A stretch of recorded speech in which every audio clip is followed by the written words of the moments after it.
The Lion King, No Worries, a new story about Simba by Justine Korman.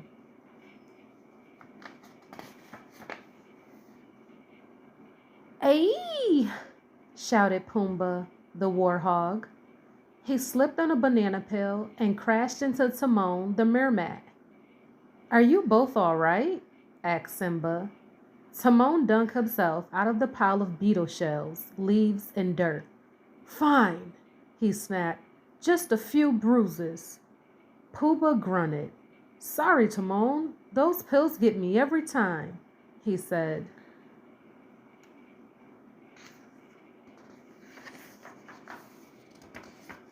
Simba looked at the mess around him.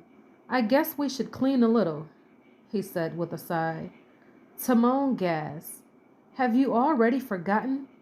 Hakuna Matata? No worries and no work, he said. Let's move instead. You know what they say. The bugs are always fatter on the other hill.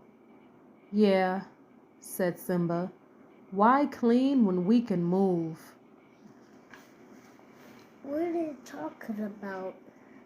So they have a mess in their house where they live at. Yeah. And Simba is saying that they should clean it up. But these two don't want to clean. They're saying we can go somewhere else. We don't have to clean up here. Let's just go somewhere else and move. Like move to a different house? Mm-hmm. So the three friends set off to look for a new home. Before long, they found a tree with nice thick branches. There's nothing like a nap in a tree, said Simba. Timon scrambled up the trunk. You're right, he said. This is nice. Grrr, huffed more Pumbaa. A little high up for me to climb. No problem, Pumbaa, said Timon. We'll find a place on the ground. So this one can't get up the tree. They said, oh, okay, maybe we'll find somewhere lower. Yeah, you can't all live in the tree. But that guy can't live in the tree because then it's a blanket. And he can't climb. Then why do it look like him? Is it because he's putting his head on top of him? Yep, and he's helping them up.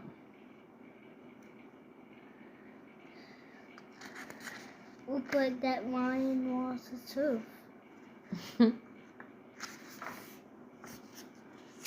Soon the friends came to a cave. It's kind of small, said Pumbaa as they scrambled inside. Pumbaa, you're gonna have to eat less, grumbled Timon. Simba pushed Timon's bony elbow away from his stomach and said, Timon, you're gonna have to wiggle less. All right. Let's keep looking, suggested Timon. The friends found a larger cave, which they thought was perfect until they realized they weren't alone. There's bats.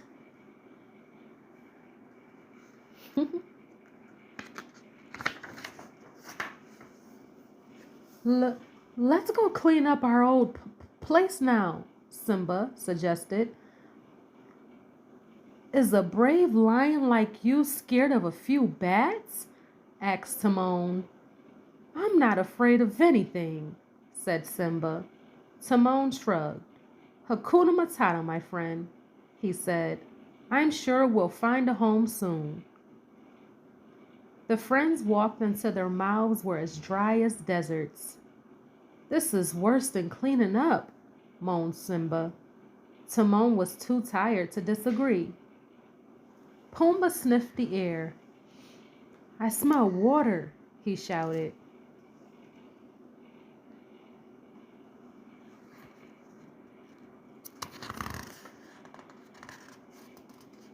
Soon the three friends were drinking water from a stream.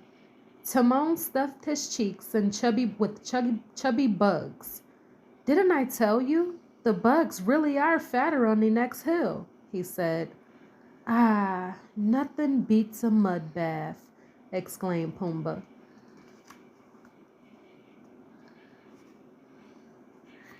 Mom, Hmm? wait, we don't. So why do that guy not eat that? The bug looked like it was gonna eat Timber. No, Timon. Timon. Timon guys not eat that. Yeah, Timon does eat bugs. Him Really? and Pumbaa eat bugs, yep. How does he eat birds? And that's what he eats. Well, how does he not eat a whole thing? He gonna chew it up. Cause the bug looks big. Yeah. Yeah, he can chew it up. Still? Mm-hmm. Still want to eat that part right Yeah, there? because he's still bigger than the bug. It's just really big in the picture.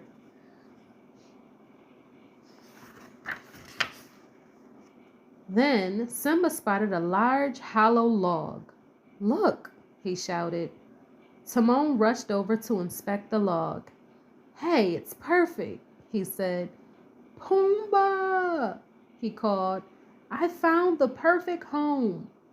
Simba growled. Timon shrugged. I mean, we found the perfect home.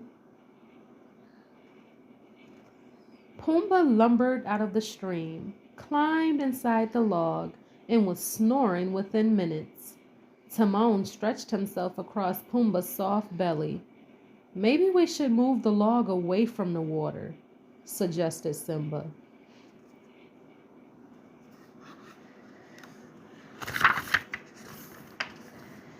Timon yawned. There you go again, worrying about things that haven't happened yet. Good night, my friend. Hakuna Matata. Right, no worries, said Simba. Soon he was asleep. Simba woke to feel the log rushing towards a noise louder than a lion's roar. The friends were being pulled downstream towards a waterfall. Wake up! Simba cried. Timon's eyes snapped open. Help! Help! He cried. We're doomed! What about no worries? Demanded Simba.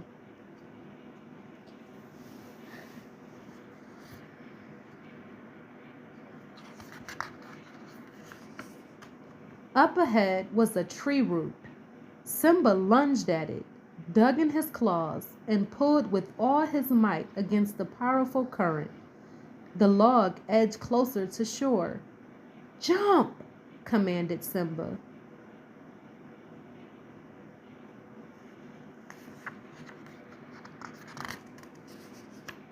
Timon leaped onto the riverbank while Simba held the log steady. Come on, Pumbaa! Timon shouted. Pumbaa jumped.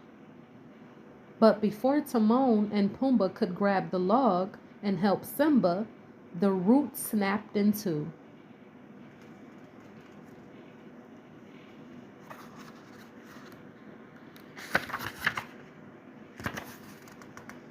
The current pulled the log back into the rushing water.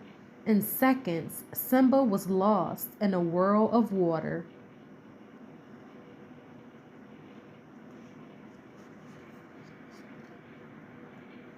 Why did he not just help? Well, the twig broke off before they could do it. Before they could help him, it broke. The next thing Simba knew, someone was jumping on his back and water was squirting out of his mouth. Whew! For a moment, we thought we lost you, kid, Timon said. But I saved you. Pumbaa grunted.